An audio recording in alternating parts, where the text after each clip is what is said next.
Breaking news है पाकिस्तान के बलूचिस्तान से, जहां पाकिस्तान की फौज पर भीषण आतंकी हमलों की खबर आई। ये ऐसे हमले हैं जिनकी सच्चाई पाकिस्तान की सारी एजेंसियां, सेना और आईएसआई छुपाने में लगे हुए थे। लेकिन न्यूज 18 को ऐसे वीडियो मिले जिन्होंने पाकिस्तान की पोल खोल कर रख दी। पाकिस्तानी फौज पर हुए हमलों के वीडियो सामने आते ही पाकिस्तान के चेहरे से नकाब उतर गया। ये साफ हो गया कि पाकिस्तान की फौज पूरी तरह बेदम और लाचार हो गई है, जिसे आतंकियों ने बेहाल कर दिया है। पाकिस्तान की खुफिया एजेंसी आईएसआई के चीफ जनरल नदीम अंजुम इस वक्त चीन में है, जहां वो चीन को सुरक्षा का वादा करने पहुंचे हैं। लेकिन पाकिस्तान की सेना पर आतंकियों के ताबड़तोड़ हमलों के वीडियो ने पाकिस्तान की फौज की फजीहत करवा दी और दुनिया को यह बता दिया कि पाकिस्तान की फौज किसी को सुरक्षा देने के काबिल नहीं है, बल्कि अब तो खुद पाकिस्तान की सेना को ही सुरक्षा की जरूरत है, जो अपनी सुरक्षा भी करने के लायक नहीं है। यह वीडियो 9 अप्रैल का बताया जा रहा है। पाकिस्तानी फौज चीन के एक प्रोजेक्ट की सुरक्षा के लिए जा रही थी। रास्ते में ऐसी गोलीबारी शुरू हुई कि सैनिकों के सिर पर मौत मंडराने लगी। काफी ऊंचाई से हो रही गोलियों की बौछार के बीच एक सैनिक दौड़कर झाड़ियों के पीछे पहुंच गया। बाद में बताया गया कि एक अकेला यही वो फौजी रहा जो मौत को चकमा देने में कामयाब रहा, जबकि इसके साथी गाड़ी से ज्यादा दूर नहीं निकल पाए। गाड़ी में 3 सैनिक फंसे दिखे जो एक एक कर आतंकियों की गोली का शिकार बन गए। और बिल्कुल फिल्मी अंदाज में हुए इस हमले ने साफ कर दिया कि बलूचिस्तान की आजादी की लड़ाई लड़ रहे संगठनों के पास न हथियारों की कमी है और न ही हौसलों की, जिसका सबूत है ये वीडियो, जिसे पाकिस्तान की सेना ने छुपाने की पूरी कोशिश की। वीडियो में साफ दिखा कि गोलीबारी ने पाकिस्तान की सेना को संभलने का मौका भी नहीं दिया। पाकिस्तान के सैनिकों के हाथ में बंदूकें तो दिखीं, लेकिन वो एक भी गोली चला नहीं पाए। जान बचाने के लिए पहले एक फौजी भागता दिखा, फिर दूसरा निकलने की कोशिश में ही ढेर होकर जमीन पर गिरा दिखा। तीसरे ने गाड़ी से निकलकर बचने की कोशिश तो की, लेकिन कुछ ही पलों में उसका भी खेल खत्म हो गया। अगले ही पल गाड़ी के बाईं ओर छिपे चौथे सैनिक को भी मौत ने ढूंढ लिया। वीडियो देखकर समझना मुश्किल नहीं है कि बलूचिस्तान में पाकिस्तान किस कदर लाचार है, और शायद इसीलिए वो इन हमलों से जुड़े वीडियो छुपाने में लगा था। अप्रैल में हुए एक और हमले का हैरान करने वाला वीडियो सामने आया। इस हमले में पाकिस्तानी फौज के काफिले को निशाना बनाया गया, जिसके लिए एक पुल के नीचे बम लगाया गया था।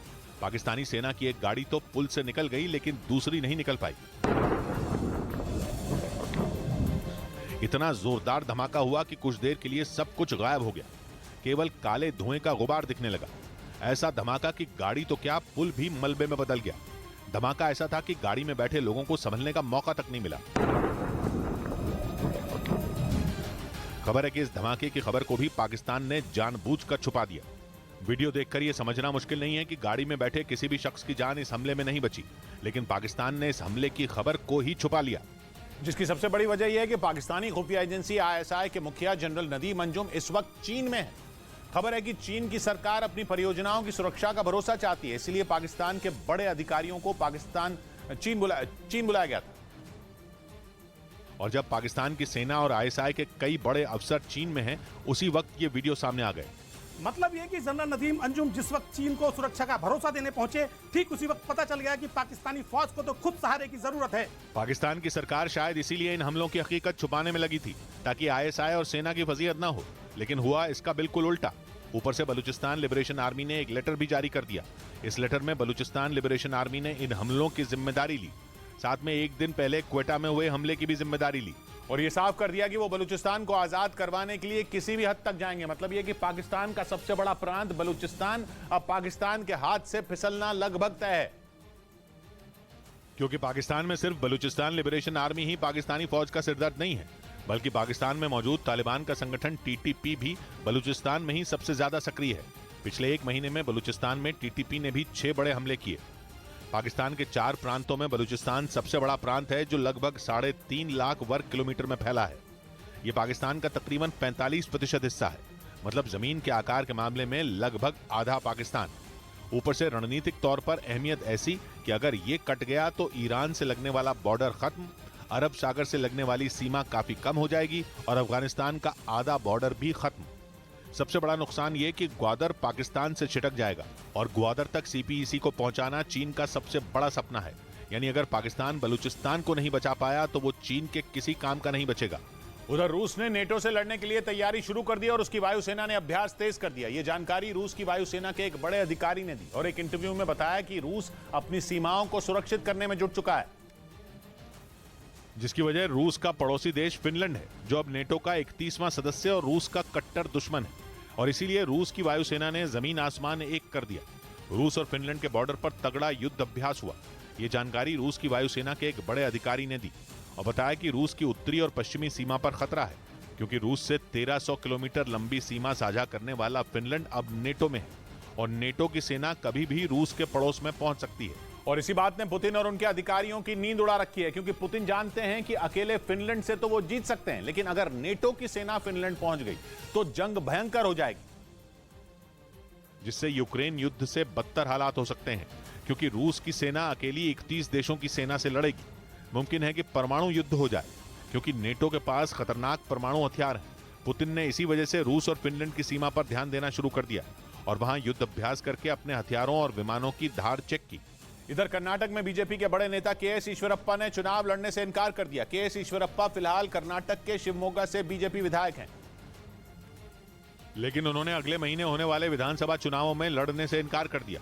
ईश्वरप्पा ने बीजेपी अध्यक्ष जेपी नड्डा को चिट्ठी लिखकर अपने फैसलों के बारे में बताया, जिसके बाद कांग्रेस ने उन पर निशाना साध दिया। हालांकि बीजेपी ने के.एस. ईश्वरप्पा के फैसले का बचाव किया। योगदान बहुत है पार्टी मजबूत करने के लिए। के.एस. ईश्वरप्पा ने यह फैसला कर्नाटक चुनाव के लिए बीजेपी उम्मीदवारों पर लगातार हो रहे मंथन के बीच लिया। उधर ब्रेकिंग न्यूज आ रही है, अमेरिका ने एक बार फिर चीन की हेकड़ी निकाल दी है, क्योंकि उसका जंगी जहाज यूएसएस मिलियस एक बार फिर साउथ चाइना सी पहुंच गया। वो स्प्रैटली आइलैंड्स के आसपास मंडराता नजर आया। ये दावा चीन ने किया। उसने आरोप लगाया कि अमेरिका का जंगी जहाज गैर कानूनी तरीके से साउथ चाइना सी में घुसा, जबकि ये पूरा इलाका चीन का है। अमेरिका का जंगी जहाज ऐसे समय में साउथ चाइना सी में देखा गया जब चीन वहां युद्ध अभ्यास कर रहा था। उसने ताइवान की बर्बादी का ट्रेलर दिखाने वाला वीडियो भी जारी किया था, जिसके बाद अमेरिका ने एक बार फिर अपने ताकतवर जंगी जहाज यूएसएस मिलियस को वहां चक्कर लगाने भेज दिया, जिससे समंदर में जंग की जमीन तैयार होने लगी। क्योंकि अमेरिका का जंगी जहाज साउथ चाइना सी में उस समय घुसा जब चीन वहां 3 दिन तक युद्ध अभ्यास कर रहा था, जिस पर चीन तो भड़का, लेकिन अमेरिका ने इस घटना को रूटीन एक्सरसाइज बताकर चीन की हेकड़ी निकाल दी, क्योंकि वो पहले ही कह चुका है कि साउथ चाइना सी पर चीन का अधिकार नहीं है। लेकिन चीन ने अमेरिका के युद्धपोत यूएसएस मिलियस के साउथ चाइना सी में घुसते ही हाय तौबा मचानी शुरू कर दी, क्योंकि पिछले 1 महीने में दूसरी बार अमेरिका का ये ताकतवर जहाज साउथ चाइना सी घुसा। चीन ने आरोप लगाया कि इस बार अमेरिकी जहाज स्प्रैटली आइलैंड्स के आसपास मंडरा रहा था और ये गैर कानूनी है। चीन इसलिए भी चिढ़ा क्योंकि वो ताइवान के आसपास 3 दिन की मिलिट्री ड्रिल कर रहा था, जिसके जरिए वो अमेरिका को उसकी हद याद दिलाना चाहता था। चीन ने साउथ चाइना सी में एक बार फिर मिसाइलें दागी, लड़ाकू विमान उड़ाए, ताइवान की बर्बादी का ट्रेलर दिखाने वाला एनिमेटेड वीडियो तक जारी कर दिया। उसने ये सारा तमाशा इसलिए किया क्योंकि वो चाहता था कि बाइडेन ताइवान के आसपास अपना जहाज या विमान न भेजें। लेकिन हुआ उसकी उम्मीद से उल्टा। बाइडेन का जंगी जहाज युद्ध अभ्यास के दौरान ही वहां पहुंच गया, जिससे चीन की हेकड़ी निकल गई। उसकी अमेरिका को पीछे धकेलने की कोशिश पर पानी फिर गया, क्योंकि अमेरिका ने दोबारा अपना जहाज वहां भेजा और चीन की आंखों में आंखें डालकर उसे बता दिया कि वो साउथ चाइना सी में घुसेगा, वो भी डंके की चोट पर, क्योंकि प्रशांत महासागर चीन का नहीं बल्कि पूरी दुनिया का हिस्सा है। लेकिन चीन अमेरिका के इस तर्क को नहीं मानता। वो इसलिए भी भड़का क्योंकि अमेरिका का यूएसएस मिलियस साउथ चाइना सी के स्प्रैटली आइलैंड्स के करीब पहुंच गया। स्प्रैटली आइलैंड्स के किनारे चीन, ताइवान और वियतनाम से लगते हैं और ये तीनों ही देश उसे अपना बताते हैं। लेकिन चीन अपनी ताकत के दम पर ताइवान और वियतनाम के दावे को दबाने की कोशिश करता है, क्योंकि चीन कहता है कि साउथ चाइना सी पर उसका कब्जा है और अगर किसी को वहां घुसना है तो वो उसकी इजाजत लेकर वहां आए। और उसकी यही दादागिरी अमेरिका को बर्दाश्त नहीं, जिसकी वजह से उसके 1 महीने में दूसरी बार यूएसएस मिलियस साउथ चाइना सी भेज दिया और खुलकर कहा कि उसे वहां जाने से कोई नहीं रोक सकता। पिछले दिनों से अमेरिका के जंगी जहाज लगातार चीन के आसपास मंडरा रहे हैं। कुछ दिन पहले ही यूरेशियन टाइम्स ने दावा किया था कि अमेरिका का निमित्ज एयरक्राफ्ट कैरियर ताइवान से करीब 700 किलोमीटर दूर खड़ा है, तो वहीं चीन का शेंडोंग एयरक्राफ्ट कैरियर ताइवान से करीब 350 किलोमीटर दूर खड़ा है और दोनों कभी भी आमने सामने आ सकते हैं, क्योंकि वो लुजान स्ट्रेट के बाशी चैनल में खड़े हैं। लुजान स्ट्रेट के बाशी चैनल को सैन्य अभियानों के लिए जाना जाता है और ये फिलीपींस और ताइवान के बीच है। मतलब चीन और अमेरिका प्रशांत महासागर के उस हिस्से में लड़ने के लिए तैयार हैं जो फिलीपीन सागर और साउथ चाइना सी को जोड़ता है। और इसीलिए लग रहा है कि अमेरिका और चीन किसी भी वक्त घनघोर युद्ध शुरू कर देंगे और जंग का मैदान बनेगा प्रशांत महासागर का साउथ चाइना सी, जो प्रशांत महासागर का पश्चिमी हिस्सा है। साउथ चाइना सी की सीमा दक्षिण और पूर्व में चीन की सीमा से लगती है। इसके अलावा साउथ चाइना सी के किनारे पर Taiwan, Philippines, Malaysia, Brunei, Indonesia, Singapore और वियतनाम भी बसे हैं। लेकिन चीन इसे अपना कहता है और छोटे छोटे देशों के अधिकार हड़पने की फिराक में रहता है। अब तो वो अमेरिका को भी आंखें दिखा रहा है, क्योंकि अमेरिका कभी वहां यूएसएस मिलियस भेजता है तो कभी निमित्ज एयरक्राफ्ट कैरियर, जिससे लगता है कि बाइडेन खुद चीन से लड़ना चाहते हैं और इसीलिए वो बार बार उसकी आंखों में आंखें डालकर बात करते हैं।